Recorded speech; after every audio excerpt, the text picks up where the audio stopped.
اپنی چاہت کو اللہ کی چاہت میں کیسے ڈھالنا ہے. اوکے تو ہم بات کر رہے تھے کہ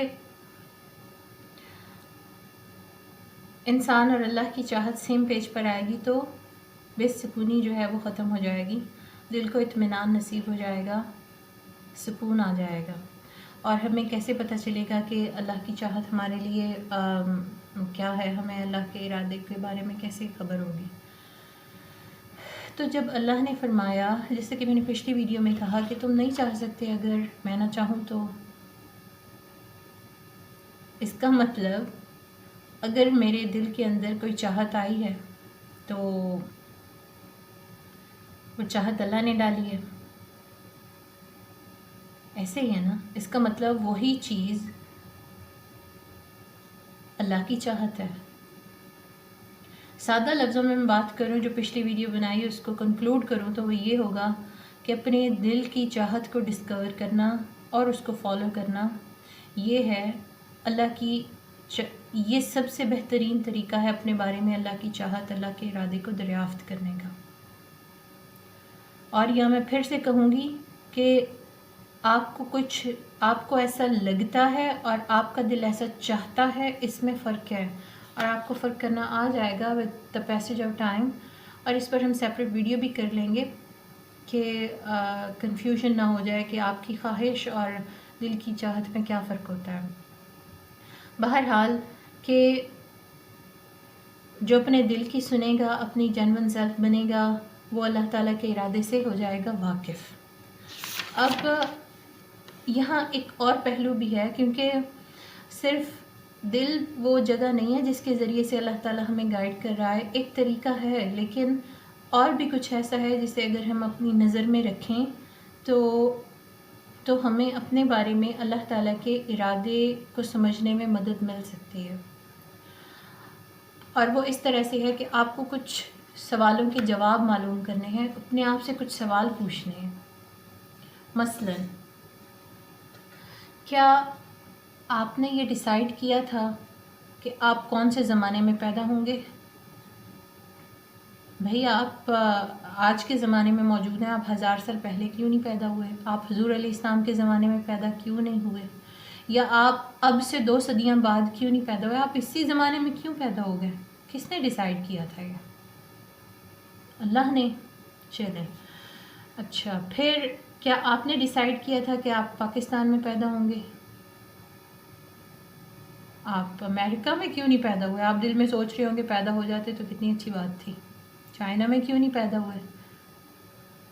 آپ کسی اور کنٹری میں کیوں نہیں پیدا ہوئے؟ پاکستان میں کیوں آ گئے ہو؟ آپ سے نہیں پوچھا، کسی نے نہیں پوچھا، آپ کو پاکستان میں پیدا کر دیا. کس نے کیا؟ اللہ نے کر دیا. اچھا، پھر پاکستان کے اندر اتنے سارے علاقے ہیں، آپ اپنے علاقے میں کیوں پیدا ہو گئے؟ ایک خاص صوبے پاکستان کے، ایک مخصوص صوبے کے، مخصوص علاقے کے، مخصوص پنڈ میں یا شہر میں ہی کیوں پیدا ہوئے ہیں؟ آپ کس کے حکم سے پیدا ہو گئے؟ آپ نے کہا تھا کہ اے ہاسپٹل میں بڑا پسند ہے، میں اتھے ہی پیدا ہونا ہے، آپ نے کہا تھا؟ کسی نے پوچھا تھا آپ سے؟ نہیں، اللہ کی طرف سے حکم ہوا تھا، آپ وہاں بھی پیدا ہو گئے. آپ کو تیسری بات بھی پتہ چل گئی نا اپنے بارے میں. ایک تو اللہ کی چاہت آپ کے لیے یہ والا زمانہ، پھر آپ کے لیے اللہ کی چاہت یہ والا ملک، پھر آپ کے لیے اللہ کی چاہت اس ملک کے اندر ایک اسپیسیفک جگہ پر پیدا ہونا ہے. پھر آپ بتائیں، آپ نے اپنا خاندان خود ڈیسائیڈ کیا تھا، اتنے امیر کبیر خاندان ہے، آپ اسی خاندان میں کیوں پیدا ہو گئے ہیں؟ کسی اور گھر میں پیدا ہو جاتے، کسی بلینئر کے گھر پیدا ہو جاتے، کیوں نہیں پیدا ہوئے؟ آپ سے کسی نے پوچھے ہی نہیں.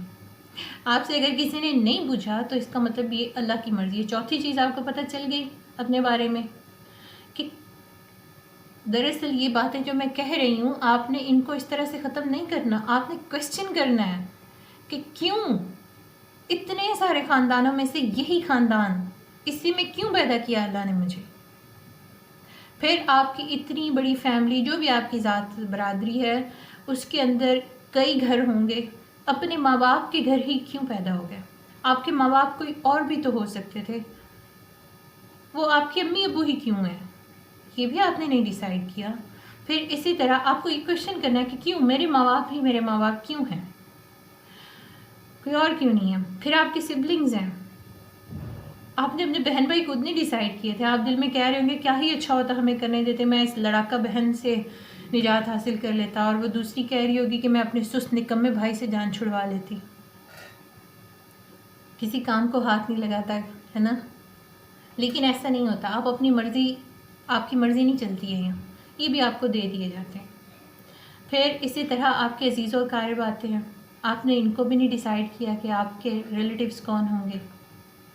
اس کے بعد آپ کے مذہب, آپ کس مذہب میں پیدا ہوں گے, آپ کس مذہب پر چلیں گے, دیٹس اے ڈفرینٹ کویسچن. لیکن آپ کس مذہب کے اندر پیدا ہوں گے, جس گھر میں آپ پیدا ہوئے ہیں اس کا مذہب, اس کی سچویشن کیسی ہے, یہ بھی آپ نے ڈیسائیڈ نہیں کیا. آپ نے نہیں ڈیسائیڈ کیا کہ آپ کی شکل کیسی ہوگی. دیکھیں ہماری شکل کا ہم پر بہت گہرا اثر ہوتا ہے, لیکن آپ نے وہ بھی ڈیسائیڈ نہیں کیا. آپ لمبے قد کے ہوں گے, چھوٹے ہوں گے, بلیک کلر کے ہوں گے, وائٹ کلر کے ہوں گے, آپ موٹے ہوں گے, آپ پتلے ہوں گے. اب میں یہ نہیں کہہ رہی کہ کھا کھا کے موٹے ہو جائیں, میں اس نیچرل سٹیٹ کی بات کر رہی ہوں کہ آپ نے اس کو نہیں ڈیسائیڈ کیا تھا کہ آپ کی شکل کیسی ہوگی. پھر آپ کو صحت کس لیول کی ملے گی, یہ بھی آپ نے نہیں ڈیسائیڈ کیا. پھر آپ کو رزق کہاں سے ملے گا, کتنا ملے گا, کیسے ملے گا, یہ بھی آپ نے نہیں ڈیسائیڈ کیا.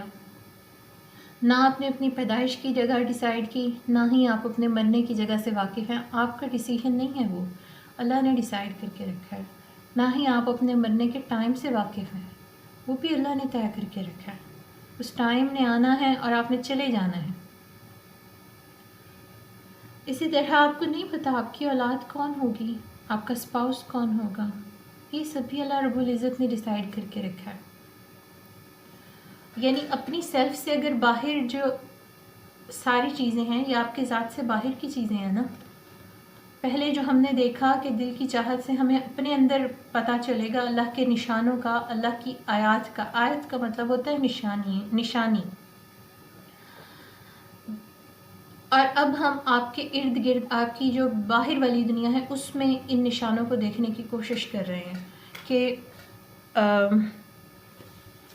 یہاں آپ کس طرح سے اللہ تعالیٰ کے ارادے اور اس کی چاہت کو پہچانیں گے.